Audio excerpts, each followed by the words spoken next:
안녕하십니까. 오늘은 신약성경 로마서 9장 말씀 14절에서 16절까지 읽겠습니다. 로마서 9장 14절에서 16절입니다. 천신 줄 알고 제가 읽겠습니다. 그런즉 우리가 무슨 말 하리요? 하나님께 불의가 있느뇨?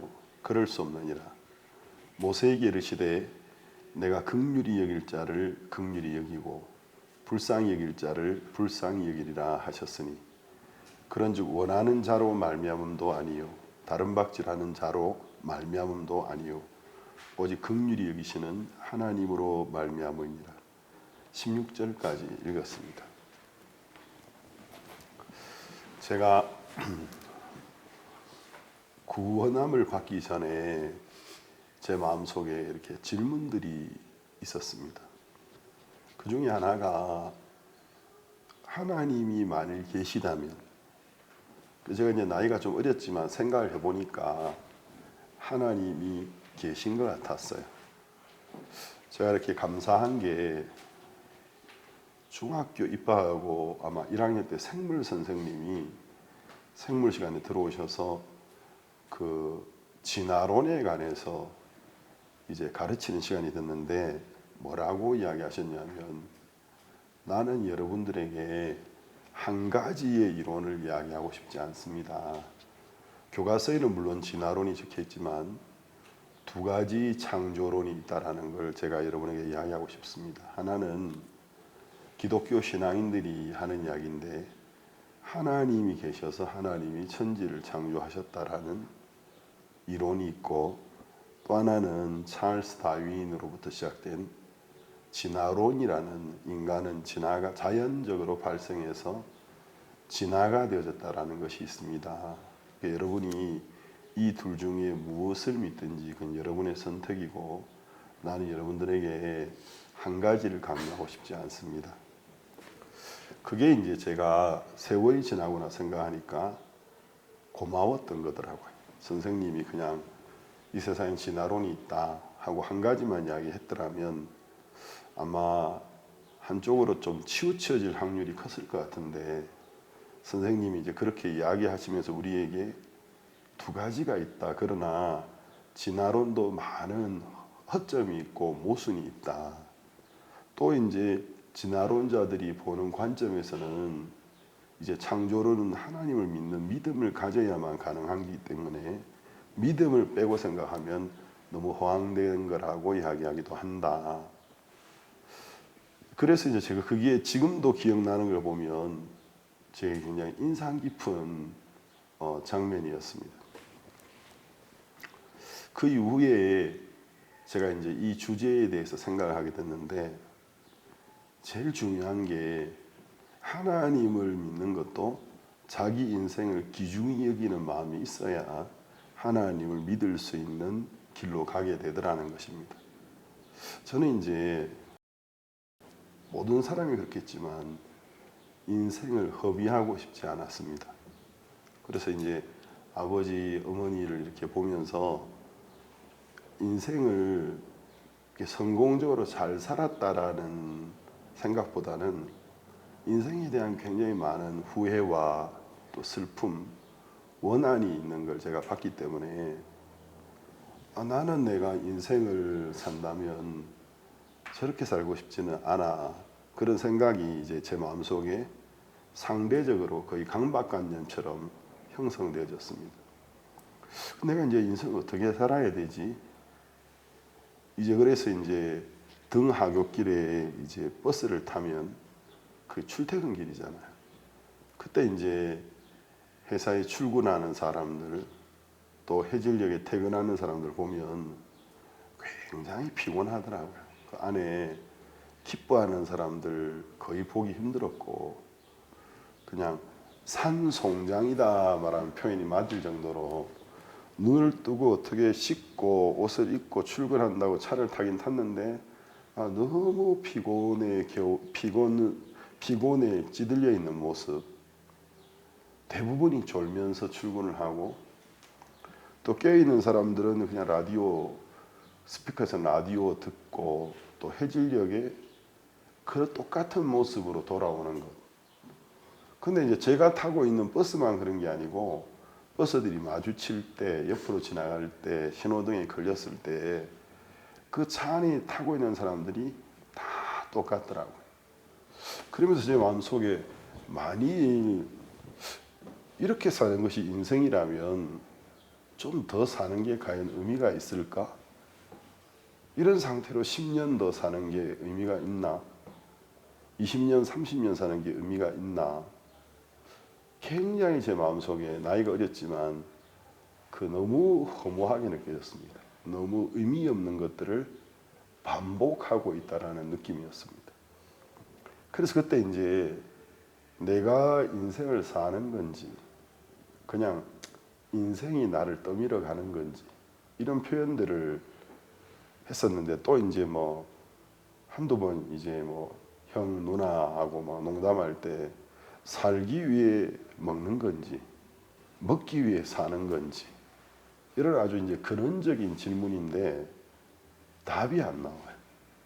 어찌 보면 살기 위해 먹는 것 같기도 하고 어떻게 생각하면 먹기 위해 사는 것 같기도 하고 이런 어떤 철학적인 질문인데 굉장히 쉬운 질문 같지만 답을 정하기가 힘들어요. 어째 보니까 살기 위해서 밥을 먹는 게 아니고 그냥 먹기 위해 살고 있는 것 같은 느낌이 들 때도 있었고 또 그러다 보면은 살기 위해 먹는 것 같기도 하고 그리고 나는 어디로 가고 있지? 나는 어디에서 와서 어디로 가지? 이런 질문에 대한 근원적인 답이 없는 거예요. 아주 쉬운 이야기인데 뭐 이런 이야기들은 아주 근본적인 철학적인 질문들이고 인생을 살다가 누구든지 한두 번은 어떤 사람은 좀 깊이 있게 어떤 사람은 그냥 짧은 시간 안에 대수롭지 않게 어쨌든 사람이라면 생각을 해보게 되는 질문들입니다. 제 마음속에 내가 무엇을 위해 살아야 될까? 근데 이제 뭘 위해 살아야 되겠는지 길이 안 보이는 거예요. 소망이 없는 거예요. 제 기억에 제가 중학교 입학하고 학교에서 소풍을 갔을 때 한 번도 즐거웠던 적이 없는 것 같습니다. 제가 이제 왜 그랬는지는 모르겠지만 제 나이 또래 이제 학생들이 운동장에서 공 차는 거 좋아하고 스포츠에 관심 많고 또는 이제 뭐 유행가, 연예인들 또 세계적인 어떤 뭐 요즘에는 팝스타, 록스타 또는 영화배우 그런데 이제 관심이 참 많았는데 제가 그런데 관심이 없었어요. 그래서 제가 막 유행가를 따라 불러봤던 적이 없는 것 같아요. 그리고 부르고 싶은 마음도 안 생겼고 소풍 가가지고 친구들이 이렇게 막 그 라디오 큰 라디오 들고 와 라디오 보면은 작은 마이크를 꼽아서 조금의 앰프 기능이 되는 이런 라디오를 들고 와가지고 이제 막 그 오락 시간에 노래 부를 때 재밌게 부르는 친구들을 보면서 재미있어서 웃었던 적은 있지만 그 행위가 제게 즐거웠던 적은 없는 것 같습니다. 그러면서 이제 인생을 허비하고 싶지 않다. 그 어떤 생각은 강한데 저는 이제 이미 그 당시에 왜 사는지도 모르고 세월을 이미 공치고 있었습니다. 근데 그것이 이제 저로 하여금 무언가를 계속 찾게 했고 만약에 이게 우연의 산물이라면 너무 억울하지 않나? 이런 모든 게 우연히 일어나는 거라면 진짜 좀 억울하다. 정말 영원한 세계가 존재하지 않는 거라면 확신만 할 수 있다면 영원한 세계가 없다라는 게 분명하다면 굳이 이렇게 뭐 도덕적으로 바로 살아야 될 필요가 있겠나 남으로시가 하고 그냥 한 번 살다 가는 인생 자기 즐거우면 되는 거 아닌가? 이런 생각도 들고. 근데 이제 정말 이 인생이 한 번 왔다 가는 인생이라는 확신이 안 드는 거예요. 근데 만일에 이게 한 번 왔다 가는 인생이 아니고 우리를 지으신 이가 있고 우리를 태어나게 하신 목적이 있다면 내가 이렇게 마음대로 살았던 것에 대하여 어떤 벌이 있을 텐데, 그러니까 이제 이 두 사이에서 이러지도 저러지도 못하고 있는 상황이었어요. 그러니까 아주 도덕적인 사람도 아니지만 그렇다고 인생을 막 사는 사람도 아니고, 아주 도덕적이지도 않으면서도 나름대로 도덕을 중요하게 생각하고 또 이래 어떤 유교적인 가르침들을 상당히 좀 크게 여기고, 그렇게 이제 애매모호한 삶을 살았던 것 같습니다. 근데 결과적으로 이제 제 마음 깊은 곳에 있는 결국 진리를 찾는 마음이었죠. 진리를 찾는 마음이 예수님 말씀처럼 두드려라, 찾아라. 그러면 얻을 것이다, 열릴 것이라고 말씀하셨던 것처럼 내가 하나님을 찾고 있는 줄도 모르고 진리를 찾고 있었고, 내가 구하고 있는지도 모르고 구하고 있었고, 두드리고 있는지도 모르고 두드리고 있었고, 결국 그 말씀대로 제게 문이 열렸고 찾았고 얻게 되었습니다. 그러면서 제가 이제 이 구원을 얻고 굉장히 기뻤어요. 그래서 오늘 아침에도 주일 아침에 일어나가지고 이제 강남교회 박옥수 목사님 주일 설교를 이제 15시간이 멕시코보다는 빠르기 때문에 주일 오전 설교가 멕시코에는 토요일 저녁인데, 보통 토요일 저녁에는 어디를 나갔다 오거나 누구하고 이야기하거나 그럴 때가 있어서 라이브로는 말씀을 잘 못해요. 물론 간혹 듣기는 하지만, 그렇지만 이제 이 멕시코 시간으로 새벽에 이제 5시 반에 이제 일어나면은, 일요일 날은 제가 이제 그냥 성경 보고 기도하는 것보다는 이제 열 몇 시간 전에 방송이 나간 강남 주일학교 오전 박옥수 목사님 설교를 멕시코 시간으로 이제 새벽에 제가 듣거든요. 오늘 아침에도 이제 목사님 말씀을 듣고, 보통 이제 성경도 읽고 기도도 하는데 오늘 아침에는 좀 이렇게 말씀을 듣고 생각을 좀 했어요. 생각을 했는데, 제가 이제 처음 구원받았을 때 그때가 이렇게 기억이 나면서 참 아름다웠다. 그때 우리 교회 정말 아름다웠지. 그리고 나는 모든 것을 크게 여기는 마음을 가지고 있었지.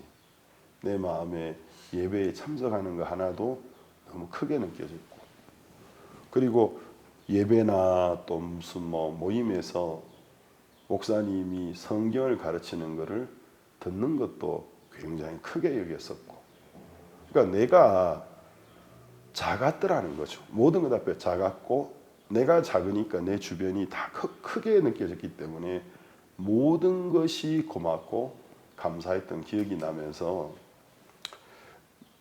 내가 지금도 그런 마음을 가지면 좋겠다. 앞으로도 그런 마음을 가지고 살면 좋겠다. 그러면 뭐 이렇게 불평할 게 뭐가 있을까? 내가 다른 것 때문에 투덜거릴 게 뭐가 있을까? 나 같은 사람이 이런 하나님의 은혜 아래 살 수 있다라는 것으로 감사할 수 있는 것이 아닐까? 이제 우리는 어떤 시대를 살고 있느냐 하면 이제 아주 자극적인 것에 노출되어 있어요. 그러니까 너무나 자극적인 어떤 극적이고 드라마티컬하고 자극적인 것에 상당히 중독이 되는 상태라서 평범한 것을 지루하게 여기는, 평범한 것을 소홀하게 여기는 이런 것이 다분히 우리 속에 많이 만들어져 있습니다. 그런데 이제 우리가 지나간 시간들 이렇게 생각해 보면 행복이라는 건 대단한 어떤 자극이나 또 어떤 우리 말초 신경을 막 자극하는 그런 데서 행복을 느꼈던 게 아니고, 사실은 평범한 삶 속에서 느꼈던 감사, 기쁨이 우리를 행복하게 했었거든요.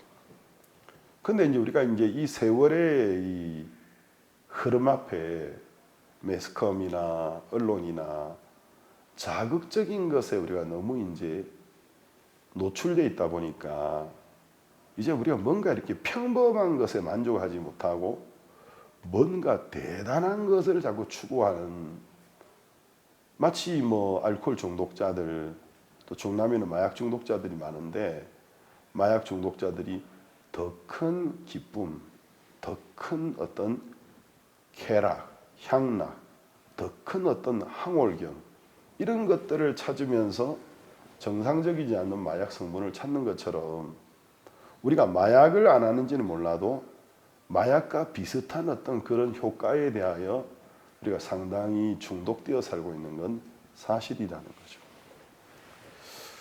제가 이제 그러면서 이제 이 성경 속에서 이제 이런 경험이 중요한 것 같아요. 성경을 지식으로 이렇게 배워가지고 성경을 이렇게 이야기하는 것보다 이렇게 이제 새로운 말씀을 배우면서 새로운 지식을 쌓아가는 것보다도 참된 이제 신앙이라는 건 성경 속에서 우리를 향하고 있는 하나님의 마음을 발견해서 내 마음이 그 하나님의 마음과 만남바 되어지는, 그래서 그 지식을 내 머릿속에 몇 장 어디 무슨 성경, 신약 성경, 구약 성경 몇 장 몇 절에 이런 말씀이 있다, 이런 지식을 많이 암기해가고 숙지해가는 것보다는 말씀을 읽고 듣고 나누면서 그 말씀 속에 있는 하나님의 마음, 곧 하나님의 성령이죠. 그 성령과 내 마음이 만나서 그분을 알게 되는 것. 이제 그런 것들이 이제 올바른 신앙의 길이 아닌가 하는 마음이 듭니다. 그때 이제 우리 마음 속에 행복을 느끼는 것입니다. 저는 이제 그 예레미야애가 3장에 나오는 주께서 인생으로 고생하고 근심하게 하심이 본심이 아니시로다, 그 구절이 제 마음에 정말 크게 와닿았던 적이 있거든요. 주께서 인생으로 고생하고 근심하게 하시는 게 본심이 아니라고? 근데 우리 인생에는 분명히 고생과 근심이 있잖아. 근데 하나님은 인간으로 하여금 고생하고 근심하게 하신 본심이 아니시라고? 이 무슨 말이지? 하고 그 말씀을 가만 생각하다가 그 말씀 속에 있는 성령이 내 마음을 비춰주시면서 그렇구나. 그러면 하나님이 우리로 하여금 고생하고 근심하게 하시니 그분의 무슨 취미생활, 즐기는 어떤 거리가 아니고 필요에 의해서 고생하고 근심하게 하시는 거구나. 만약에 우리가 고생하고 근심하지 않아도 지혜를 깨달을 수 있고 하나님의 어떤 마음을 발견할 수 있는 능력이 있는 사람이라면 굳이 고생하고 근심하게 함이 무슨 필요가 있겠습니까? 근데 우리가 그런 지혜가 없기 때문에, 우리가 스스로를 똑똑하다고 믿지만 사실은 미련하기 때문에 하나님이 고생하고 근심하게 하셔서 마음을 낮출 필요성이 있으셔서 우리 마음 낮추어 주셔야 되고, 마음이 낮아졌을 때 비로소 가지게 되는 감각이라는 게 있더라고요. 근데 우리가 이제 이렇게 지금까지 살아온 걸 보면 마음이 높은 상태에 있을 동안에는 결코 생기지 않는 감각의 세계가 있어요. 근데 이제 내 마음이 타이든 자이든 결국 무너지는 일이 일어날 때, 그래서 내 마음이 낮아졌을 때 그때 발견하게 되는 감각의 세계가 있더라는 거죠. 그때 우리가 하나님의 깊은 마음들을 느끼게 되면서 진짜 이렇게 진국이라고 해야 될까요? 그냥 뭐 라면 스프 타가지고 미연 좀 넣고 끓인 그런 거 말고 정말 밤새도록 며칠 동안 고운 고운국처럼 하나님의 진한 마음이 내 마음에 전달되면서 하나님은 이런 분이구나. 하나님은 내 영혼을 참 사랑하시는구나. 그래서 그분을 향한 감사가 마음에서 올라오더라는 것입니다. 오늘 읽은 이 로마서 9장 말씀을 보면 사도 바울이 이제 자기 마음에 있는 슬픔을 이야기하고 있어요. 로마서라는 성경은 로마에 있는 성도들에게, 그리고 로마에 있는 교회를 나오고 있는 아직 성도가 되지는 않을 수도 있겠지만 어쨌든 교회를 나오고 있는 사람들에게 쓴 서신인데, 이제 이 편지를 읽게 될 대상들, 독자들이 로마에 있는 자기 동적인 유대인들보다 다국적의 이방인들이 많았기 때문에 로마서 1장부터 8장까지 그 이방인들이 복음을 이해하고 믿을 수 있도록 정말 놀라운 복음 강연을 했습니다. 근데 이제 사도 바울이 이제 많은 이방인들이 복음을 받아들이고 구원을 받고 하나님의 뜻 앞에 들어오는 게 너무 감사했는데, 마음 한쪽 구석에 자기의 동족을 생각할 때 마음이 저리 오는 겁니다. 마음이 아픈 거죠. 저도 아직 우리 가족 중에서 복음을 받아들이지 못한 사람이 있습니다. 저희 가족은 아버지, 어머니 삼형제인데 제 위에 손이 형이 있어요. 우리 누나 밑에. 제가 제 마음속에 우리 형이 인간적으로는 저보다 훌륭한 사람이에요. 성품적으로 볼 때. 근데 이제 형을 생각할 때마다 참 우리 형이 좋은 사람인데, 근데 복음을 받아들이지 못하고 있구나. 형은 자신이 얼마나 안타까운 상황에 있는 걸 못 깨닫겠지만, 저는 형의 영혼을 생각할 때 이것은 이런 상태로 죽음 앞에 선다면 결국 파멸인데 하나님이 우리 형의 영혼을 보내주시면 좋겠다. 그러니까 제 마음에 그런 어떤 고통이 있는 겁니다. 그래서 기도하는 거죠. 그 외에도 이제 여기 두 아들이 있지만 또 첫 번째, 두 번째, 첫 번째 아이는 강남에 부사역자로 있고 며느리도 있고 새손주도 있고 태어날 아기도 한 명 있고 또 다른 대학 졸업하고 페루에 직장생활하고 있는데, 제 마음속에 한 사람 한 사람을 생각하면서 기도하게 되는 거죠. 근데 이제 사도 바울도 마음속에 감사와 기쁨이 컸는데 자기의 동족을 생각할 때 마음에 슬픔이 있었던 겁니다. 그러면서 이제 이스라엘 민족이 참 특이한 민족인데 모든 성경에 나오는 선지자들, 그리고 예수 그리스도도 육체로는 유대인으로 오셨다는 거죠. 그래서 이제 조상들로부터 많은 사랑을 받았던 사람들인데, 하나님의 약속을 받았던 사람들인데 정작 그리스도가 오셨는데 그리스도를 외면해버리고 그리스도가 주신 구원을 누리지 못하는 민족이 되고 말았다는 것입니다. 그러니까 이제 이 사실이 사도 바울의 마음을 굉장히 아프게 했어요.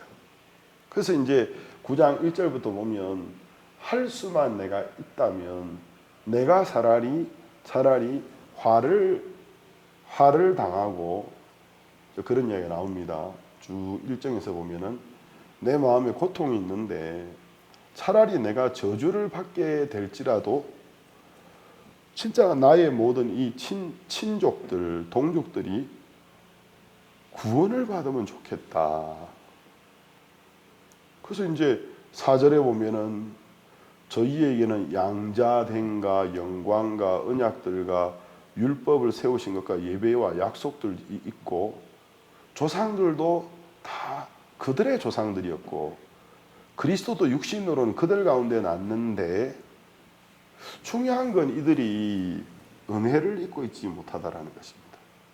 자, 이러면서 이제 7절부터 이 9장 전체에 대해서 무엇에 관하여 이야기하느냐 하면 하나님의 선택에 관한 이야기를 하고 있습니다.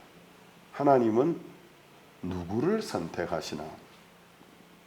그럼 이제 이스라엘 사람들은 자기들이 아브라함의 DNA를 물려받은 후손이기 때문에 자기들은 복 받는다고 생각하는 경향이 많아요. 근데 이제 사도 바울은 뭐냐면 아브라함의 두 자녀에 관한 이야기하면서 아브라함이 86세였을 때에 이집트 여자였고 자기 아내 사라의 몸종이었던 하갈이라는 젊은 여자를 자신의 아내가 도저히 자기가 자녀를 가질 수 없다고 절망하게 되니까 그러면 여기 내가 내 말 잘 듣는 내 여종이 있는데 여종을 통해서라도 자식을 놓으면 안 되겠습니까? 하고 아브라함이 그걸 받아들여서 86세에 자식을 놓았단 말입니다.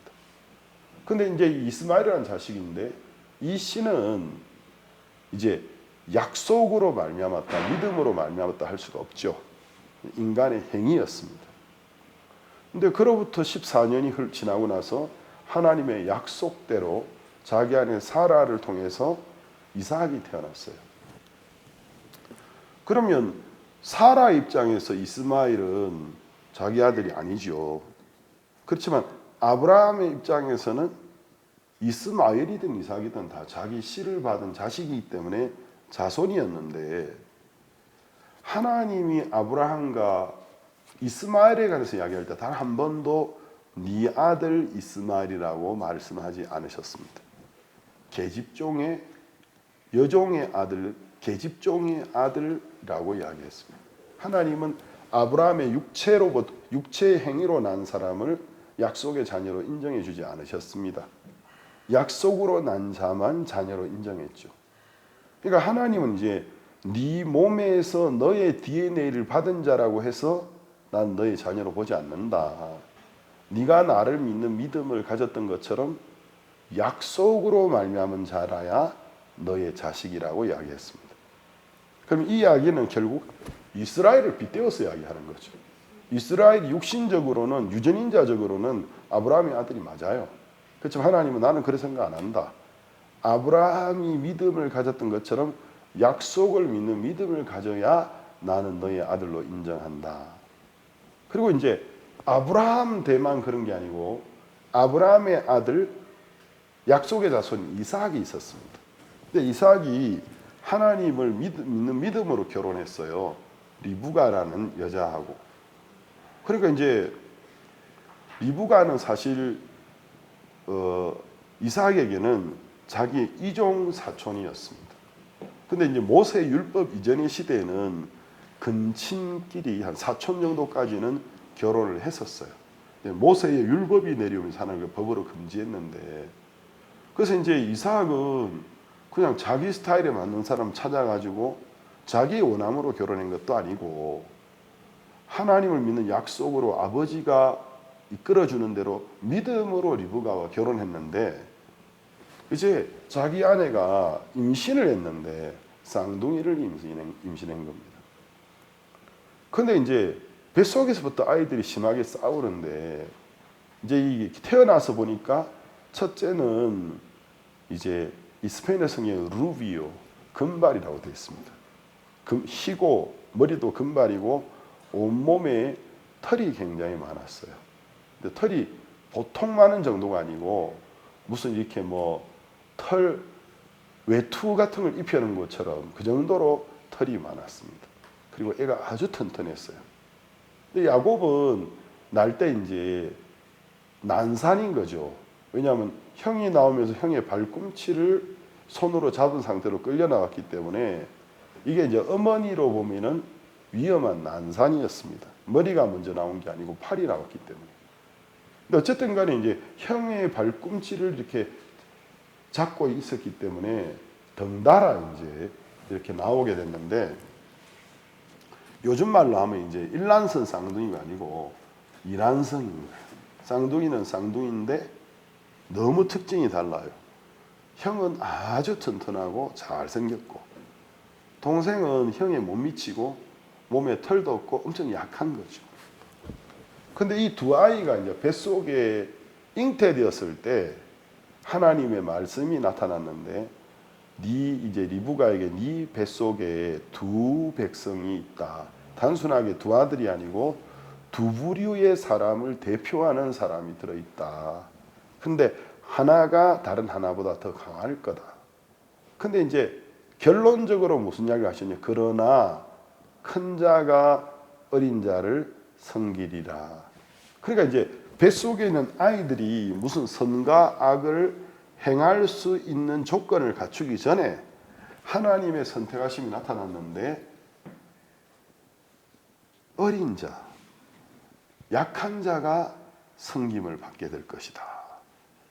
우리 세상의 이제 일반적인 어떤 힘의 법칙, 약육강식의 법칙하고 좀 안 맞는 것 같은 이야기를 하나님이 하셨어요. 근데 우리가 우리 인생을 자세히 살펴보면 이 하나님의 법칙이 그대로 되어지고 있습니다. 쉽게 말하면 우리가 이제 어렸을 때 또 젊었을 때 별로 특별하게 여기지 않고 어찌 보면 아이고 뭐 저런 애들이 생각했던 사람들이 10년, 20년, 30년 후에 다시 만나보면 너무 좋은 남편을 만나고 너무 좋은 아내를 만나고 그리고 학교 다닐 때 공부도 그렇게 뛰어나게 못했던 것 같은데 무슨 그렇게 운이 좋은지 이제 신수호해가지고 나이가 드니까 타고난 어떤 그 아름다움은 없었는데 이제 인생이 너무 잘 풀리니까 좋은 옷에 잘 먹고 잘 꾸미니까 기티가 막 흐르는 게 안 그랬었는데 참 잘생겨진 것 같고 참 이뻐진 것 같고 인생도 너무 이렇게 잘 풀리는 것 같고 이런 일을 우리가 우리 주변에서 빈번하게 보고 있다는 거죠. 결국 이게 이제 하나님이 말씀하신 대로 되는 거예요. 큰 자가 어린 자를 섬기리라. 그래서 내가 다른 사람보다 조금 더 똑똑한 것 같다고 조금 더 재주가 많은 것 같다고 자랑하고 남을 무시하는 게 얼마나 허무하냐 하면 그게 인생이 한 10년, 20년 세월이 흐르면 완전히 역전돼 버리는 것을 우리가 굉장히 많이 본다라는 거죠. 그래서 이제 하나님의 선택하심이 나타났어요. 큰 자가 어린 자를 섬기리라. 첫 번째, 한 사람이 다른 사람보다 훨씬 더 강할 거다. 근데 애를 놓고 나서 보니까 이란순 쌍둥이인데 첫째는 이제 온몸에 털이 많고 이제 아주 건강하니까 불따라는 별명에서 이제 에돔, 불따, 에서라는 이름을 붙였는데 야곱은 나면서부터 아니 뭐 이렇게 영양 부족해 부실해 보이는 아기가 이렇게 나왔을까? 그것도 형의 발꿈치를 손으로 잡은 채로. 그래서 형의 발꿈치를 잡은 자라는 뜻의 이름을 가진 야곱이라고 지었다라는 거죠. 과연 하나님의 말씀과 같더라는 거죠. 근데 이제 아이들이 이제 자라가면서 그 아이들이 갖고 있는 성향이 뚜렷하게 나타나기 시작하는데 제가 보면 아이들이 아주 어렸을 때는 대부분 다들 이쁘고 착해요. 근데 이제 조금 말을 할 만한 나이가 되고 좀 이제 걸어 다니고 뛸만할 때 되면 타고난 성향이 이제 두드러진대.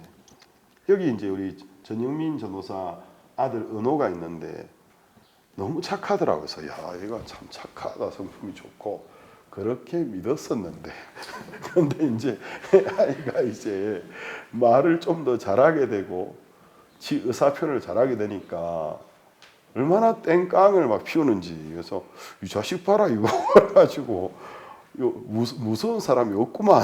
그래가지고 너무 자식 이제 아이들이 이제 자기가 말을 잘하게 되고 몸을 잘 움직이게 되면 타고난 성향이 이제 뚜렷하게 보이기 시작해요. 근데 에서는 확실히 야곱보다 뛰어난 겁니다. 야곱은 에서보다 부족한 거죠. 근데 시간이 지나면서 아버지 이삭은 자기도 모르는 사이 점점 마음이 야곱보다는 에서 쪽으로 기울기 시작하는 거예요. 아버지에게 기쁨을 주는 아들. 근데 야곱은 뭔가 자꾸 부족해요. 그래서 야곱을 보면은 자꾸 걱정하게 되고. 근데 어머니는 두 아들을 다 사랑하지만 이제 우리 동양 사람들은 태몽을 중요하게 생각하지 않습니까? 제가 이제 멕시코에 여기 물어보니까 태몽이라는 개념 자체를 모르더라고요. 그래서 그런 게 있느냐고 물어보던데. 근데 이제 태몽은 아니지만 두 아이가 뱃속에 있을 때 하나님께 들은 말씀이기 때문에 남편인 이삭은 듣고 좀 소홀히 여길 수도 있지만 리브가는 이 말을 깊이 새겼던 겁니다. 근데 네 뱃속에 두 민족이 있다. 두 사람이 아니고 두 민족이 있다. 하나가 다른 하나보다 강할 거야. 그런데 큰 자가 어린 자를 섬기게 되리라. 이제 이 말씀을 리브가는 하루도 빠짐없이 마음에 새겨봤을 거예요. 근데 아이가 크는데 보니까 리브가가 이제 서서히 이해가 되기 시작하는 거예요. 에서는 자기가 뭘 잘하니까 묻는 거라는 이런 걸 모르고 자기가 뭘 잘한 걸 가지고 부모를 기쁘게 하는데 자꾸 관심을 두는 거예요. 또 실제로 잘하는 편이고. 근데 야곱은 이제 에서에 비해서 못해요. 그러니까 열등해요. 그러니까 이제 내가 힘이 있다고 생각하면 자꾸 싸돌아다니고 싶고 부족하면 그냥 좀 조용히 있고 싶은 이런 성향이 많은데 내가 누구보다도 노래를 잘 부른다고 생각하면 틈만 나면 노래 부르고 싶겠죠.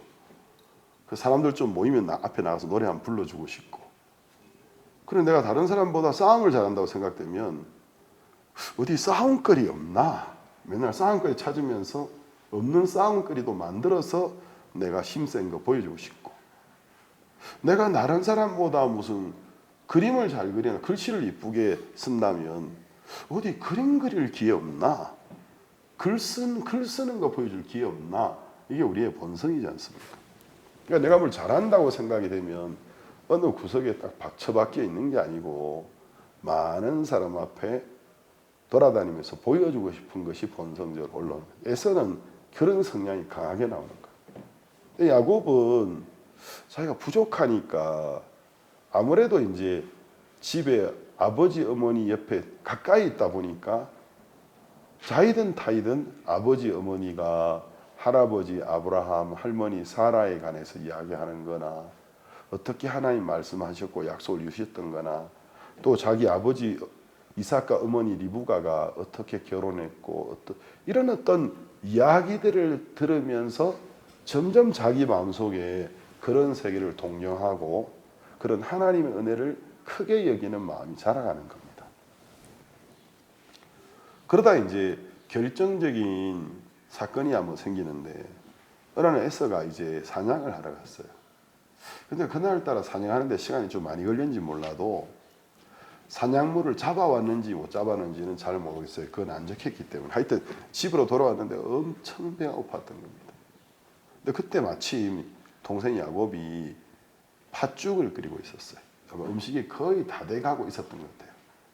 근데 에서가 이제 와서 보니까 한시를 못 기다리겠는 거예요. 너무 배고파죠. 배고파 죽겠다. 그 냄새가 얼마나 이제 유혹을 합니까? 그래서 동생이 저 만든 거 진짜 먹고 싶네. 그 양은 많지는 않은 것 같고 저거 달라 하면 그냥 안 줄 것 같은 거예요. 자기도 양심이 있지. 이제 먹기 직전에 있는 걸 내가 이제 나타나 달라 그러면 주겠나.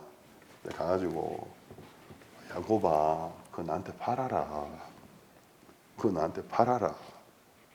네가 원하는 그 대가가 뭔지 모르겠는데 네가 나한테 말하면 그거 줄게. 내가 뭐 어린 염소나 뭐 양이나 밖에 들 양이나 팥죽 한 그릇에 비해서는 큰 희생이 필요한데 내가 지금은 없으니까 일단 나한테 팔아라.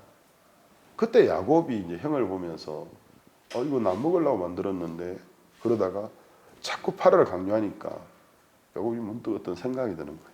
그러면 나는 양이나 염소나 뭐 사슴 이런 거 필요 없고 형의 장자의 명분, 형이라는 그 장자의 명분을 나한테 팔면 안 되겠나. 근데 이제 우리가 이걸 이해하려 그러면 그 고대 중동 사람들의 이제 그 사고 방식과 전통을 좀 이해해야 돼요. 왜냐하면 부모가 자식에게 유업을 넘겨줄 때, 유산을 넘겨줄 때 장자에게 대부분의 축복을 넘겨줬거든요.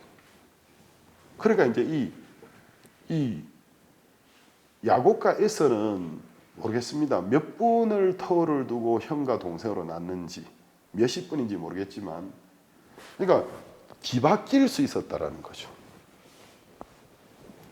저는 이제 교회에서 이제 결혼할 나이가 돼가지고 중매를 해주셔서 결혼을 했기 때문에 처음 결혼하고 얼마 안 됐을 때 이런 생각이 들더라고요.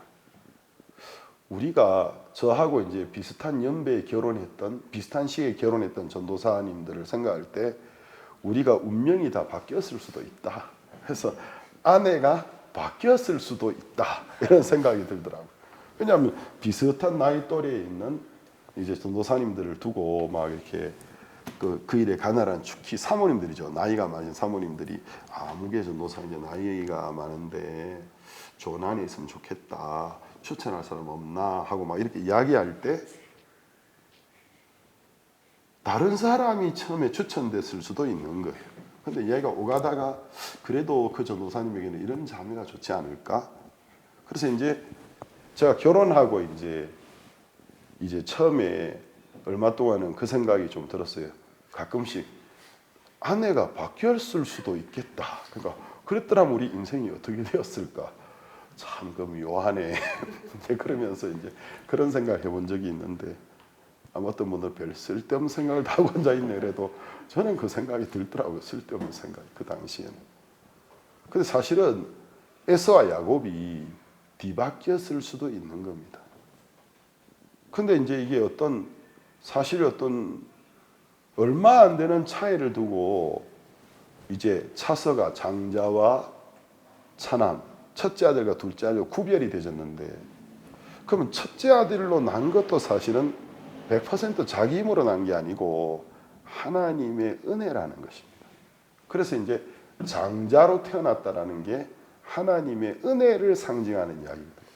히브리서 11장에 보면은 하늘나라에 있는 예루살렘성, 시온성, 천국에 가는 이야기를 하면서 거기는 장자들의 총회라고 적혀 있어요. 그러니까 스페인어로는 아삼블레아 데 프리모헤니토라고 되어 있는데 왜 천국을 장자들의 총회라고 했지? 결국 장자라는 것은 하나님의 은혜로 먼저 태어나는 거잖아요. 그러니까 하나님의 은혜를 입은 자들의 총회. 그러니까 이 congregación de quienes recibieron la gracia 이런 말이 되진다라는 거죠. 그러니까 결국 구원받은 사람들을 말을 하고 있는 겁니다. 그런 의미에서 장자의 직분이라는 건 하나님의 선물, 하나님의 은사, 하나님의 구원을 상징하는데 야곱은 자기의 어떤 행위나 조건으로는 그걸 누릴 수가 없었기 때문에 형이 뭐 줄까 할 때 그걸 요구한 걸 보면 하나님의 은혜를 크게 여기는 마음이 야곱의 마음속에 있었다라는 거죠. 근데 반대로 에서는 그걸 별로 중요하게 생각하지 않아서 아니 달라 할 걸 달라 해야지. 장자 형이라는 그 이름이 말이 판다고 하지 판다고 그게 팔리는 건가? 내가 지보다 먼저 났는데 내가 네 거 하라고 되는 건가 그게? 그러니까 이제 실질적으로 먼저 형으로 난 건 절대로 바뀔 수가 없지만 에서의 마음에 하나님의 은혜를 가볍게 여기는 마음, 소홀히 여기는 마음. 왜 그럴까요? 자기가 잘한다고 생각하니까. 근데 이제 성경은 그런 걸 보여주면서 이제 그 리브가는 이런 걸 굉장히 예민하게 봤을 거예요. 그래서 이제 이런 이야기가 우리나라에도 있지 않습니까? 삼국 통일을 했던 신라의 김유신 장군 김춘추 또 왕이 되는데 김춘추와 김유신이 같이 하랑이었는데 어느 날 둘이 이제 사냥을 갔다가 돌아왔는데 배가 엄청 고파서 이제 돌아왔는데 아마 제 생각에 김춘추의 옷이 찢어졌던 것 같아요. 제가 옛날에 역사책에 배울 때. 근데 이제 김유신에게는 두 누이가 있었는데 누나였는지 여동생인지 모르겠어요. 근데 이제 그 일 있기 전에 꿈을 꿨는데 이제 아마 언니였어요. 언니가 별 희한한 꿈을 다 꿨다. 동생아 내가 이상한 꿈 꿨다. 뭔 꿈 꿨는데 아니 내가 아이고 해괴망측하게 꿈에 내가 산 위에서 소변을 보는데 그 소변이 큰 강이 되고 바다처럼 많아져서 온 상가들이 다 그게 잠기고 대홍수가 나는 꿈을 꿨어. 그게 이제 얼마나 웃기는 꿈이에요. 근데 동생이 그 꿈 이야기를 가만히 듣고 있더니 언니 그 꿈을 나한테 팔으라고. 아니 무슨 이렇게 해괴망측한 꿈을 살려고 하느냐고. 저도 이제 며칠 전에 그저께인가 희한한 꿈을 새벽에 막 꿈속에 막 얼마나 많은 호랑이들이 보이는지, 뭐 살벌한 호랑이부터 막 엄청나게 많은 한 4-5마리 호랑이가 보이는데, 결국 제가 이제 호랑이들이 저기 다가왔을 때 무서웠는데 저기 아무런 해를 끼치지 못하고 잘 지내는 꿈을 꿨어요. 그래서 제가 이제 목사로서 이렇게 미신을 믿는 건 아니지만 이게 뭐냐 했더니 좋은 꿈이라고 돼 있더라고요. 그래서 승진하거나 뭐 태몽이라고 돼 있는데 더 자식 놓을 일은 없는 것 같고, 그래서 참 개꿈이지만 좋은 꿈 같다 하고 말았는데, 그 동생이 그 언니의 꿈을 샀는데, 그날 이제 김춘추가 옷이 찢어졌을 때 어찌어찌 해가지고 언니가 아니고 동생이 옷을 집어주게 됐는데, 그것이 인연이 되어져서 나중에 김춘추와 결혼하게 되어졌다. 그래서 국무가 되어졌다. 이런 이야기를 제가 학교 다닐 때 교과서에서 봤습니다. 쉽게 말하면 회귀한 꿈 같았지만 그게 이제 국모가 될 꿈이었던 거죠. 한 나라의 어머니. 근데 이제 이 야곱이 이렇게 이 어머니 리브가는 현명하고 믿음 있는 사람이었기 때문에 하나님의 말씀대로 되어져 가고 있는 걸 느끼는 지점이 분명히 있었을 겁니다. 분명히 한 아들이 다른 아들보다 강한데, 근데 이제 어떤 하나님의 섭리에 의해서 큰 자가 결론적으로 원하지 않아도 어떤 상황이 와서 약한 자를 섬기게 되는 구도가 자꾸 만들어지는 거죠. 근데 결론적으로는 마지막에 동생 야곱이 아버지에게 장자의 명분을 들고 나아가서 복을 받는 이야기가 나오고 야곱이 복을 받았습니다. 성경을 잘 모르는 사람들은 아니 그러면 성경에도 결국은 부정부패가 통하네, 아버지 속인 것이 성공하네, 그러면 결국 인생에 성공하려면 남을 잘 속여야 되겠구나, 그래 생각하는 사람이 있을지 몰라도, 그 아버지가 눈이 먼 상태로 너 누구냐, 난 당신의 장자 에서입니다. 그게 어떤 각도에서 보느냐에 따라서 거짓말이 될 수도 있고 거짓말이 아닐 수도 있어요. 왜냐하면 분명히 장자의 명분을 야곱은 샀기 때문입니다. 결국은 이제 야곱이 복을 받게 되는데, 이 이야기를 이제 여기서 하는 겁니다. 그래서 이제 여기 8절에 보면 곧 육신의 자녀가 하나님의 자녀가 아니라 오직 약속의 자녀가 씨로 여김을 받느니라. 약속의 말씀은 이것이라, 명년 이때에 내가 이르리니 사라에게 아들이 있으리라 하시니라. 이뿐 아니라, 자 이건 아브라함에 대해만 약속을 받은 이삭이 씨가 되어졌을 뿐만 아니고 그 다음 세대인 이삭의 때에도 이뿐 아니라 또한 리브가가 우리 조상 이삭 한 사람으로 말미암아 잉태하였는데, 그 자식들이 아직 나지도 아니하고 무슨 선이나 악을 행하지 아니한 때에, 아직 어떤 선악을 둘 다 행한 게 아닙니다. 근데 그때 택하심을 따라되는 하나님의 뜻, 자 요걸 신학적인 용어로 예정설이라고 하죠. 택하심을 따라 되는 하나님의 뜻이 나타났는데, 하나님 뭔가를 예정하시는 겁니다. 뭘 예정하셨느냐면 행위로 말미암지 않고, 이게 중요한 거예요. 하나님의 선택은 행위를 보고 선택하는 게 아닙니다. 행위로 말미암지 않고 오직 부르시는 이에게로 말미암아 서게 하려 하사. 그러니까 하나님은 이제 나는 너희들이 중하게 여기는 선과 악의 기준으로 부르는 게 아니야. 나는 나만의 사람들을 택하는 방식이 있어. 그 뜻이 나타났는데 12절 리브가에게 이르시되 큰 자가 어린 자를 섬기리라 하셨나니. 자, 하나님의 미리 정하신 뜻이 나타났어요. 하나님 누구를 정하셨느냐 하면 어린 자입니다. 낮은 자입니다. 근데 이제 이게 이제 하나님의 예정인데, 이 이야기를 가장 많이 하신 분이 계세요. 어떤 선지자도 아니고 예수 그리스도셨습니다. 예수님이 제자들에게 가장 많이 하셨던 가르침 중에 하나가 자기를 부인하라는 것. 자기를 부인하고 나를, 아버지를 믿으라는 거, 나를 믿으라는 거였고, 또 한 가지는 마음을 낮추라는 것입니다. 그게 이제 예수님의 한 서너 가지 가장 큰 가르침 중 가장 많이 반복하셨던 가르침 중에 하나가 마음을 높여서는 안 된다라는 이야기를 하셨습니다. 근데 예수님이 이 세상에는 건세자나 주권자들이 자기보다 낮은 사람이나 약한 사람들에게 오라 가라 하지 아니하느냐. 그러나 내 아버지의 나라에서는 그렇지 아니하니라. 내 아버지의 나라에서는 자기를 낮추는 자 그리고 남을 섬기는 자가 큰 자가 되고 섬김을 받으리라.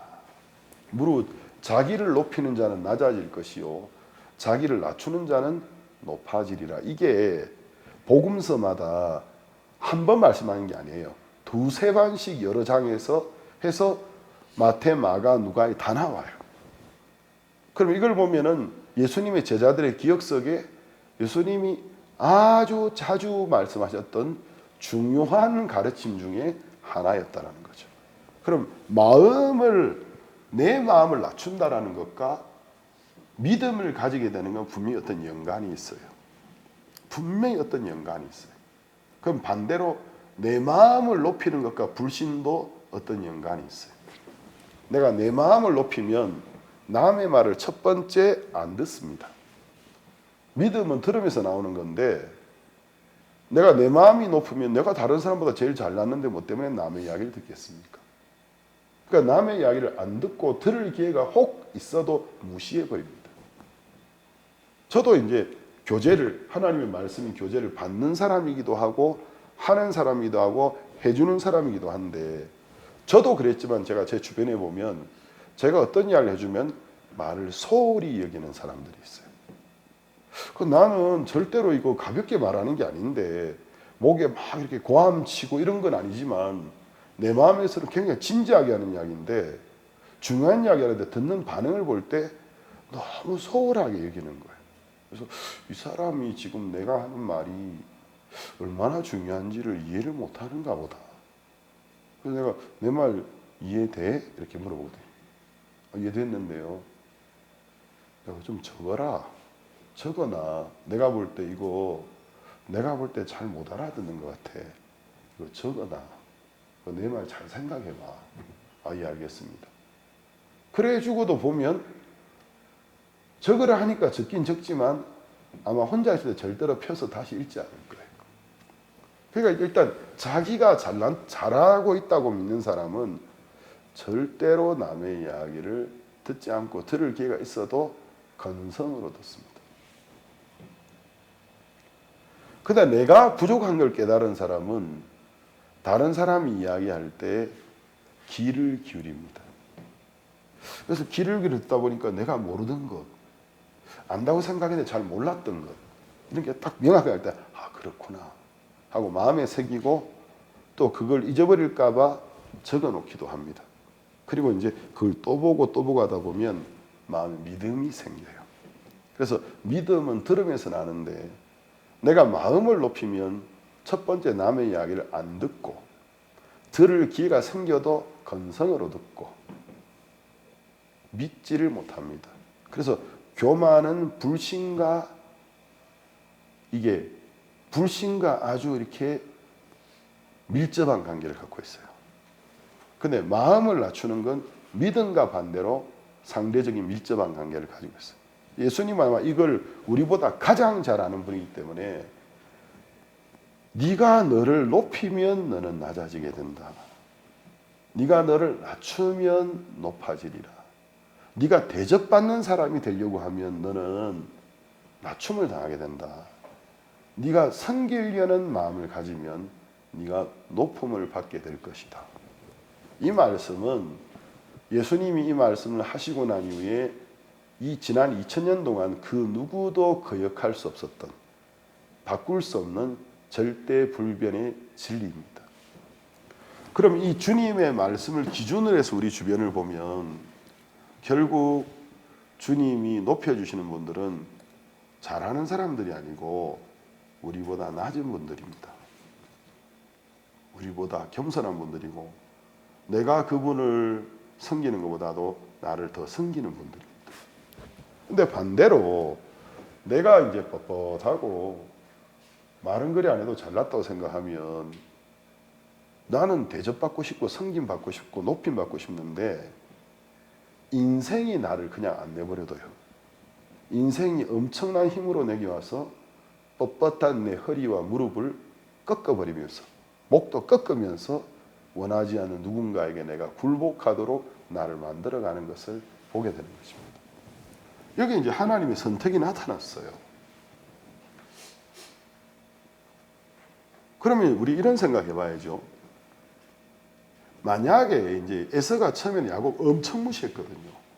근데 이제 그 창세기 25장부터 야곱과 에서의 생애가 쭉 나오는데 25, 26, 27, 28 쭉 읽다 보면 어느 순간에부터 에서가 우월에 앉아 있는데 열등한 자리에 서서 야곱을 멀리서 바라보면서 되게 부러워하고 있는 이야기가 나와요. 근데 이제 우리가 무슨 생각을 해볼 수 있냐면 만약에 멀리서 부러워만 하지 말고 야곱이 에서가 좀 더 마음을 낮추어서 야곱에 찾아가서 자존심 구겨지지만 좀 구겨가면서 내 이야기 좀 하고 싶다. 형 무슨 이야기? 너 그때 내가 배가 고파가지고 왔을 때 내가 팥죽값 줄 때 너 장자의 명분 달라 했잖아. 그 뭐 때문에 달라 했는데 나는 그때 좀 네 말이 좀 이해가 안 되고 좀 이게 좀 내가 의안이 벙벙했거든. 그 장자의 명분이라는 게 이게 물질도 아니고 무슨 옷도 아니고 금도 은도 아니고 그 뭐 대단하다고 너 그거 달라 했어. 형 나는 그렇게 생각 안 한다. 형은 나보다 모든 걸 잘하지 않느냐. 나는 늘 형을 보면서 형이 부럽고 내가 늘 부족하다는 생각이 들었어.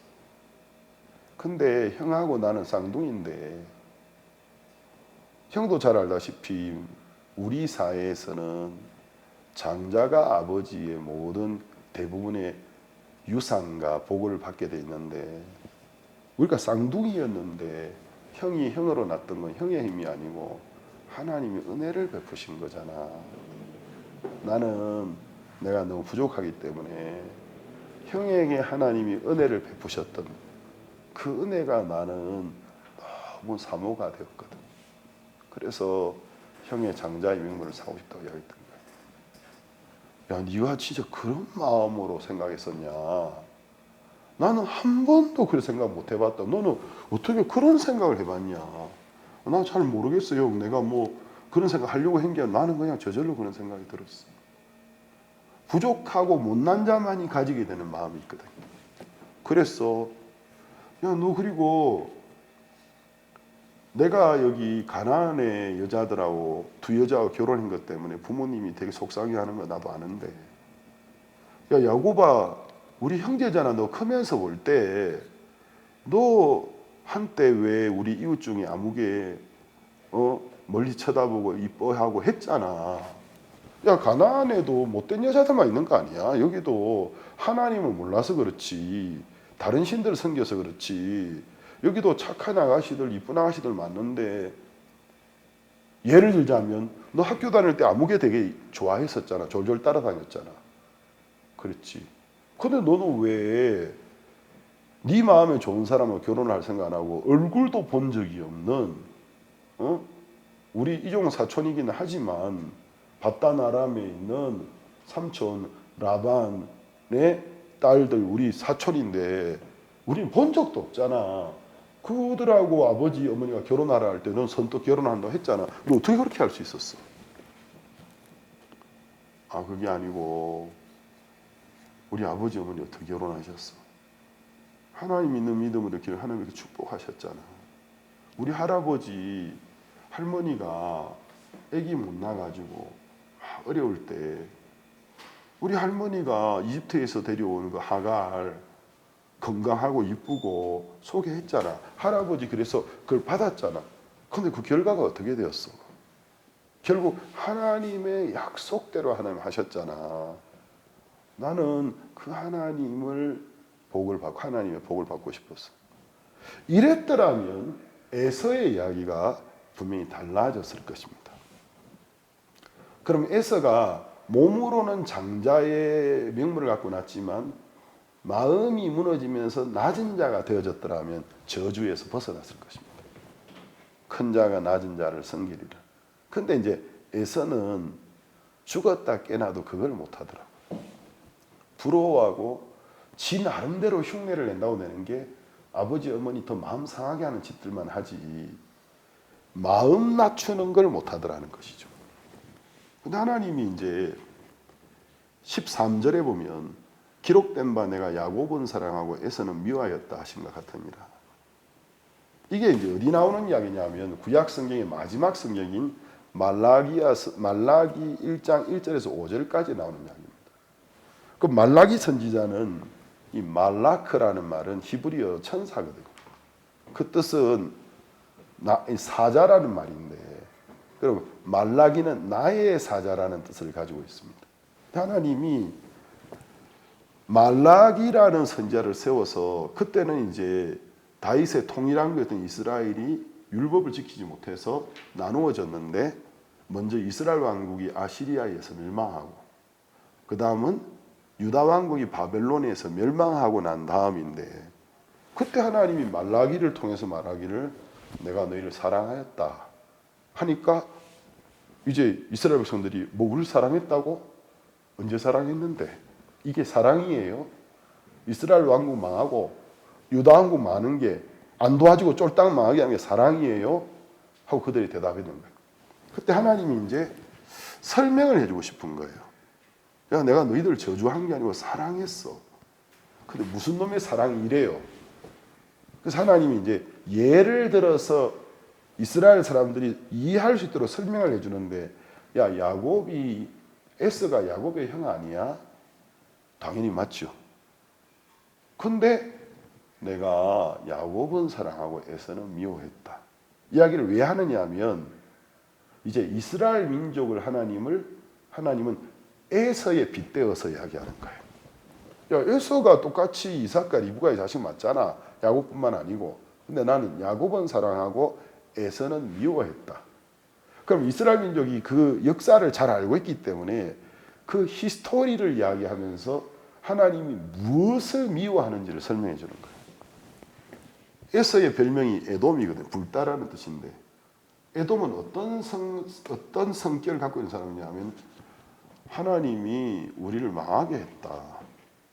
그러나 우리가 다시 일으키자. 또 망해요. 그러면 다시 우리가 우리 힘으로 일으키자. 하나님 또 망해요. 안 되게 해요. 그럼 다시 하나님만을 다시 일으키자. 나는 그래서 에서를 미워한다. 그러니까 하나님이 우리에게 어떤 일이 안 되게 하시거나 망하게 하실 때는 우리를 싫어하시는 게 아니고 사랑해서 그래요. 하나님 뭘 가르치고 싶느냐 하면 야, 너는 내가 흙으로 만든 피조물인데 네가 나와 마음을 합하고 내게 은혜를 구하고 나와 함께하면 넌 엄청난 복을 받을 수 있어. 근데 네가 나를 버리고 네가 네 스스로 하나님 없이도 잘 살 수 있다고 하면 안 돼. 인생이 망하는 거야. 그걸 가르치고 싶으신 거예요. 제가 하나님 앞에 우리 아이들이 어렸을 때 했던 기도가 있고 지금도 하는 똑같은 기도 제목입니다. 하나님, 나는 내게 주시는 자녀들 누구보다 똑똑하고 누구보다 건강하고 누구보다 잘나고 누구보다 똑똑하고 원하지 않습니다. 차라리 자기의 부족함을 발견해서 자기만을 믿지 말고 하나님을 믿고 하나님 말씀을 전해주는 하나님의 사람들과 교회를 사랑하고 귀중하게 여기고 살게 해주십시오. 그러면 아이들이 큰 지혜와 하나님의 은혜를 입어서 정말 복된 인생을 살 거라는 걸 제가 믿기 때문입니다. 저희 아버지가 구원받으시고 소천하셨는데 얼마 전에 어머니가 통화하다가 보니까 아버지 살아계셨으면 91가 되시더라고요. 76대인가 아버지 소천하셨는데 구원받으시고 좀 일찍 돌아가신 편이죠. 살아계셨다면 이제 91가 되시는데, 제가 틀리지 않으면 그랬는데, 제가 우리 아버지가 구원받게 되기를 하나님 앞에 참 오랫동안 마음으로 소원하고 기도했는데, 한 번은 제가 하나님께 정말 상한 마음으로 기도를 했습니다. 하나님, 나는 이런 기도가 잘 똑바로 하는 기도 맞는지 모르겠지만, 하나님, 저는 차라리 우리 아버지가 인생이 잘 풀리고 몸이 건강하고 잘 되어서 자신만을 믿고 마음이 높아져서 멸망하는 것보다는 차라리 실패하고 차라리 병들고 부족해서 내 부족함을 깨닫고 그 영혼이 구원을 받는다면 저는 하나님 원망하지 않겠습니다. 저는 하나님께 감사를 드리겠습니다. 제가 진심으로 거의 눈물을 흘릴 것 같은 상태로 이렇게 간절히 기도해 본 적이 있습니다. 결국 그 이후에 저희 아버지 구원을 받으셨습니다. 너무 행복하고 너무 감사했습니다. 아버지가 하나님 나라에 쉬고 계실 거 생각할 때도 너무 감사하고. 근데 이제 에서는 이게 안 되는 거예요. 그 제가 제 주변을 보면, 목사님 우리 가족을 위해 구원받게 기도해 주세요. 우리 자녀들을 기도해 주세요. 우리 부모님을 기도해 주세요. 그러다가 이제 어느 날 뭐 교통사고가 났다, 뭐 학교에서 문제가 생겼다, 사업이 망했다 하면 찾아와가지고 목사님 기도해 달라 했는데 이게 뭐냐고, 하나님 이럴 수 있느냐고 이러는 분들을 볼 때 제가 이해가 안 되는 거예요. 저기 기도해 달라고 하지 않으셨나요? 그래 했죠. 제가 기도 같이 했는데, 늘은 아니지만 생각날 때 기도해 드렸는데, 자매님 하나님께 감사하십시오. 감사요? 아니 제가 성경 보니까 모세가 이스라엘 민족을 이집트에서 끄집어낸 출애굽이 곧 어떻게 하나님 사람을 구원시키는지를 보여주는 건데, 바로를 치시더라고. 이집트의 왕 파라오를 낮추시더라고. 그래서 바로가 기고만장하면 절대로 이스라엘 민족을 안 보내주고 낮아지니까 보내주던데요. 그러면 자매님의 부모님이, 자매님의 형제 자녀가 자기가 모든 걸 가장 잘한다고 믿으면 구원 받겠습니까? 하나님 그래서 사고가 나도 죽을 만한 큰 사고 아니구만요. 망해도 이게 진짜 뭐 엄청난 게 아니고 적당히 하나님이 딱 맞춰서 잘 망하게 해주셨고 실수하게 하셔서 지금 하나님이 역사하시는데 하나님께 감사해야 될 때에 자매님이 하나님과 마음을 합해야 되는데 이런 불신을 가지고 이런 교만할 마음을 가지고 어찌 이래 감각이 없습니까? 그렇더라는 거죠. 하나님은 에서가 야곱의 형 아니냐? 맞지 않냐? 에서는 이삭과 리브의 자식 아니냐? 맞지 않냐? 근데 나는 에서는 미워하고 야곱은 사랑했다. 그러면서 어떤 걸 싫어하는지 구체적인 설명을 말하면서 내가 그 영혼을 구원하려고, 내가 그 사람을 나와 가깝게 만들려고 어렵게 하니까 내가 망했을지라도 다시 일어나리라. 야, 미련해도 어떻게 이렇게 미련할 수 있냐? 감각이 없을 때 한국 사람들은 어이구 이 감각이 센스가 곰 발바닥 같은 놈아. 저 어렸을 때 그 말 많이 들었는데, 여기 전영민 전도사 이런 말 들어봤어요? 이놈아, 아이고 이 감각이 곰 발바닥이 센스가 곰 발바닥 같은 놈아. 못 들어봤어요? 그러니까 곰 발바닥이 살이 두껍고 군살이 많아서 웬만한 거 밟아도 안 아프잖아요. 그러니까 그 정도로 감각이 없는 놈아. 그래서 어이구 이 센스도 없고 감각도 없는 놈아. 이 센스가 이 곰 발바닥 같은 놈아. 우리가 이제 진짜 우리 센스가 곰 발바닥 같은 그런 게 바로 우리 인생인데 하나님 그걸 싫어하시는 거예요. 그래서 하나님이 이제 이야기를 이제 이스라엘 민족이 하시면서 말라기를 통해서 내가 이스라엘의 지경 저 밖에서 이방 땅에서 내 이름이 얼마나 커지는지 너에게 보여주겠다. 다른 말로 하면 이 하나님의 복음의 은혜와 구원이 네가 무시했던 이방인들에게 가서 그들 가운데서 얼마나 나의 이름이 영광을 받고 높임을 받는 걸 보여주겠다. 그래서 이 하나님이 이야기를 사도 바울도 하는 거예요. 그래서 복음이 이방인들에게 오는 거예요. 하나님은 이제 이걸 통해서 결국은 자기 본 백성들의 마음을 그 열심과 질투를 유발하고 싶은 거예요. 아니 나보다 저리 못났던 인간들이 복 받았다고? 나 그거 인정 안 해. 그게 무슨 하나님 복이 아니야. 제가 어쩌다가 잘 됐겠지. 근데 가만 보니까 안만 봐도 하나님 복 주는 것 같아. 아닌데 저런 인간들 하나님 복 주면 안 되는데, 저런 민족 확 저주해 버려야 되는데 하나님 왜 복 주시지? 우리 열심히 이렇게 하고 있는데 우리 뭐 맨날 전쟁이 이렇게 많고 무슨 테러가 이렇게 많고 무슨 납치 죽음이 이렇게 많고 이거 도대체 왜 이래? 그들의 열심을 자극해서 그들이 이제 생각하다가 깨닫게 하기 위해서 우리가 율법을 지키지도 못하면서 지킨다고 거짓말하고 위선과 이걸 깨닫고 마음을 그들도 낮추고 하나님 우리를 불쌍히 여겨주십시오. 이 마음을 가지게 하시기 위해서 그때 그들을 구원하시기 위해서 이걸 다 하시고 14절을 보세요. 그런즉 우리가 무슨 말 하리요? 하나님이 불의가 있느냐 그럴 수 없느니라. 이게 무슨 말이죠? 쉽게 말하면 뭐 할 말 있어? 뭐 안 입고?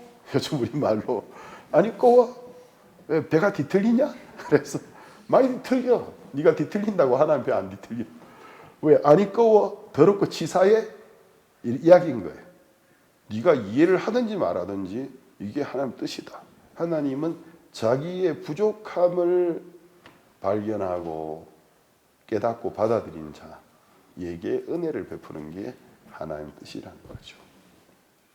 15절. 그러니까 사도 바울이 지금 구약 전체를 강론하고 있는 거예요. 아브라함부터 시작했죠. 아브라함 이야기하면서 이스마엘과 이삭 이야기했죠. 그 다음 이삭과 리브가 이야기하면서 야곱과 에서 이야기했죠. 이제는 모세 이야기예요. 모세 이야기. 모세에게 이르시되 내가 긍휼히 여길 자를 긍휼히 여기고 불쌍히 여길 자를 불쌍히 여기리라. 그런즉 이게 이제 어떤 사람에게는 굉장히 은혜로운 구절이고 어떤 사람에게는 도저히 받아들일 수 없는 배가 뒤틀리는 구절이에요. 그런즉 원하는 자로 말미암음도 아니요. 이게 원한다고 되는 거 아니구나.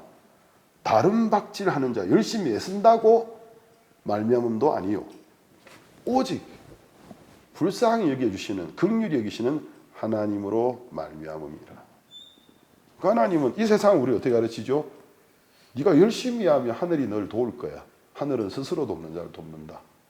이 말이 어떨 때는 맞고 어떨 때는 틀렸어요. 그래서 스스로 돕는다라는 걸 하나님이 주신 약속을 끝까지 믿고 달려가는 자를 돕는다고 해석하면 맞고, 자력을 믿으면 스스로 돕는 자를 돕는 게 아니고 쫄딱 망하게 하십니다. 근데 이제 원한다고 되는 것도 아니고 다른 박질하는 것도 아니에요. 그럼 여기서 성경이 우리가 질문을 하나 던지죠. 그러면 하나님이 긍휼히 여기는 자, 불쌍히 여기는 자가 누구냐는 것입니다. 하나님은 긍휼히 여길 자를 긍휼히 여기고 불쌍히 여길 자를 불쌍히 여긴다. 자, 이게 하나님이 내리신 높고 높으신 하나님 내린 결정입니다. 그럼 여기서 그러면 하나님이 긍휼히 여기는 자는 누구지? 하나님이 불쌍히 여기는 자는 누구지? 이미 야곱과 에서의 이야기에서 이스마엘과 이삭의 이야기에서 답이 나왔습니다. 하나님은 자신의 부족함을 깨닫고 하나님의 은혜를 구하는 자를 긍휼히 여기시고 불쌍히 여기십니다. 그러면서 이제 오늘 이 읽은 본문의 말씀을 어떻게 매듭을 짓느냐 하면 이제 쭉 이제 읽으면서 19절부터 보면 야, 네가 뭐 하나님께 할 말이 있어? 하나님 뜻에 대해서 뭐 아니 꼽니? 하나님을 네가 탓하고 싶어? 하나님은 너 욕하고 싶어?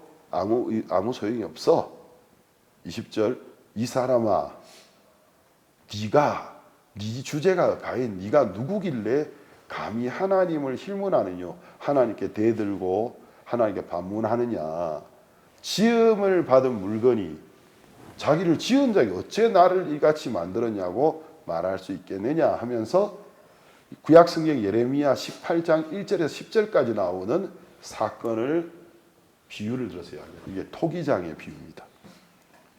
하나님 오늘 예레미야 선지자에게 야 예레미야야 토기장의 집, 요즘을 하면 도자기 공이죠. 도공의 집으로 가라. 그래서 이제 작업장에 가서 딱 있는데 이제 이게 농로라고 하죠. 바퀴 같은 판을 하나 만들어 놓고 이제 발로 밟든지 손으로 돌려가지고 빙빙빙 돌아가면 그 위에다가 진흙을 이렇게 올려놓고 돌대 모양을 만들지 않습니까? 그러고 있는데 이제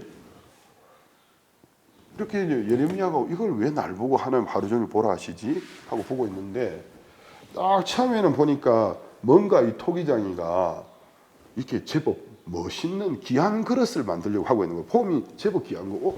저 보통 그릇 아니네.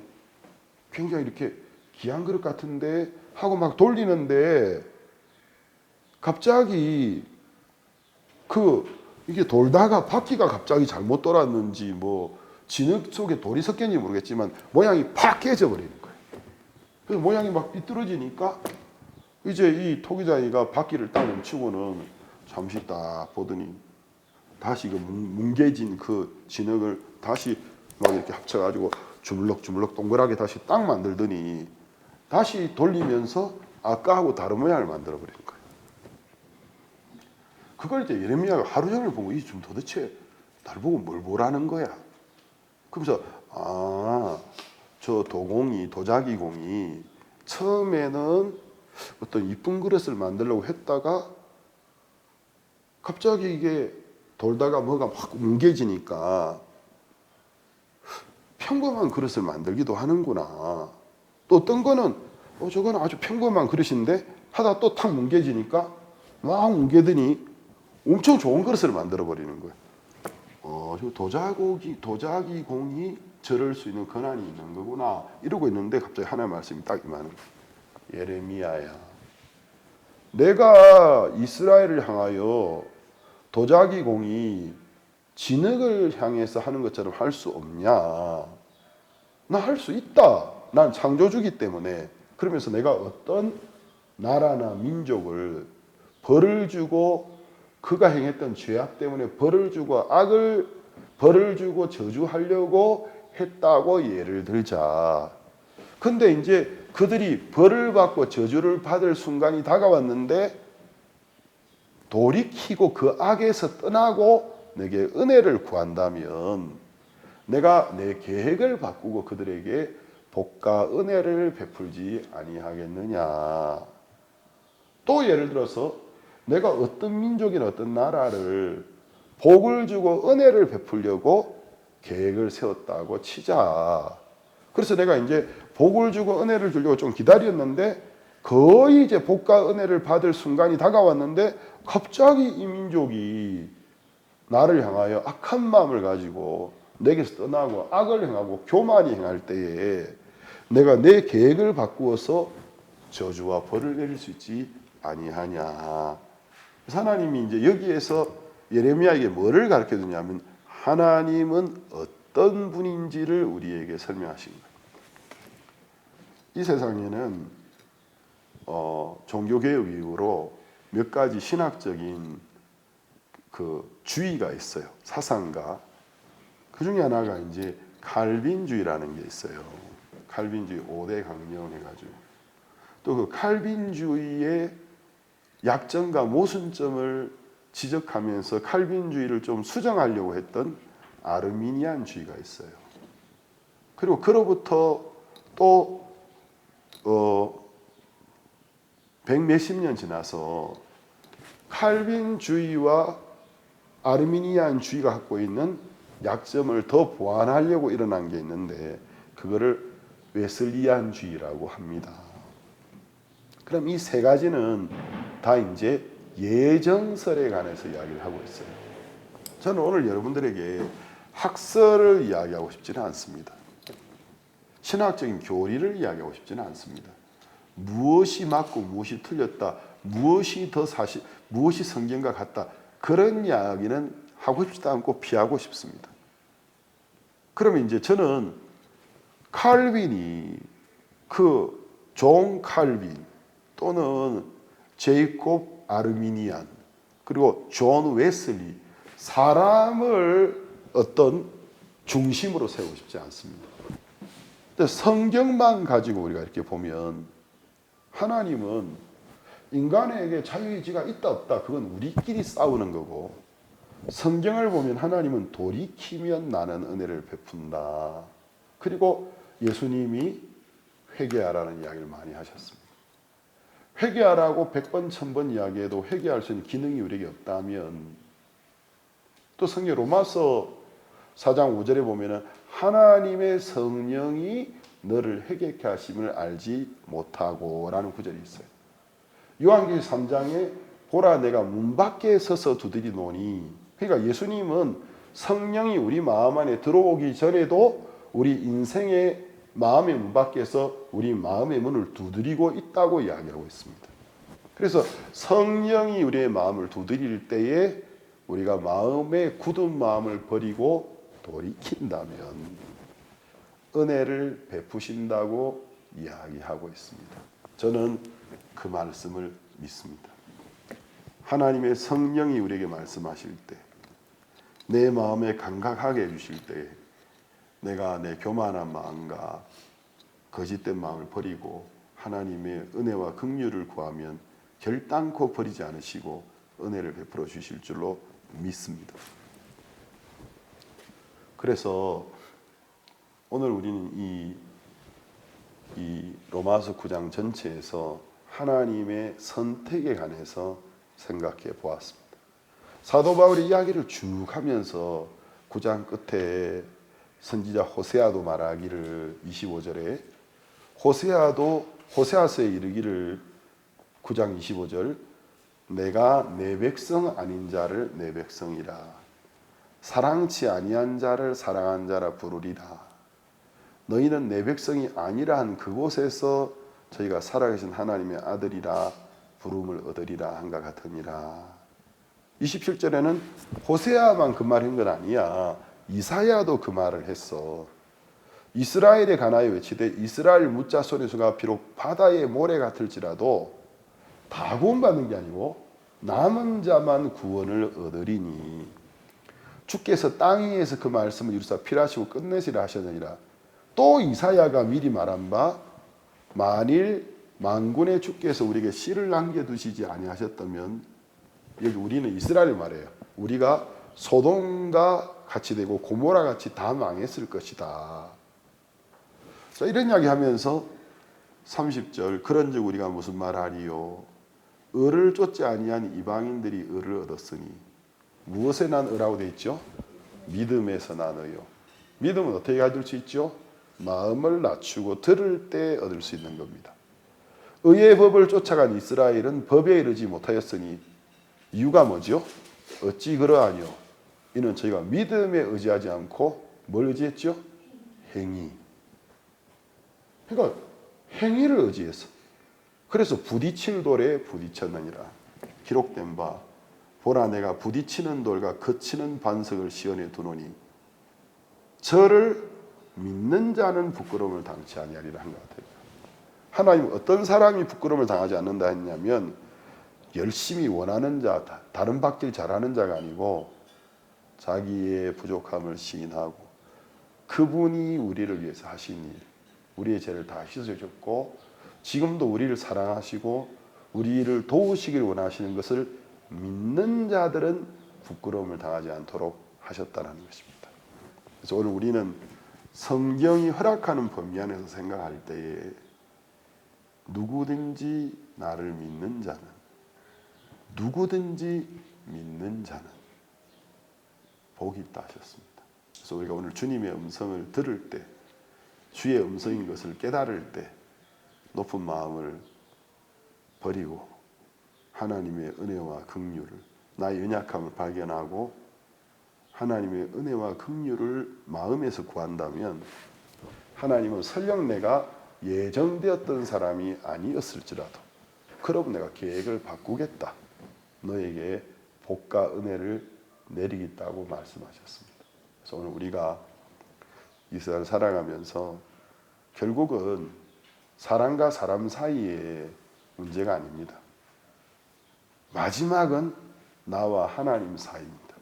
내가 모든 일을 하나님 앞에서 하나님의 말씀으로 받아들일 때, 그분을 믿을 때 하나님이 내가 처해 있는 그 공경에서 나를 건져주시고 높여주시는 거지, 사람과 사람 사이에서 내가 남을 설득 잘한다고, 해명 잘한다고, 내가 나를 변호 잘한다고 그래서 높임 받는 거 아니라는 거죠. 그래서 우리 모두 하나님 앞에서 있으면 좋겠고, 모든 문제는 결국 하나님 앞에 들고 나아갔어. 하나님이 나를 하고 있는 마음을 발견했어. 그분 앞에 마음을 낮추고 내 부족함을 발견하고 은혜를 입는다면 하나님 우리 삶을 평생 동안 아름답고 복되게 지켜주시고 우리를 통해서 많은 영광을 받으시고 역사를 이루실 줄로 믿습니다. 오늘 여기까지 말씀 나누었습니다.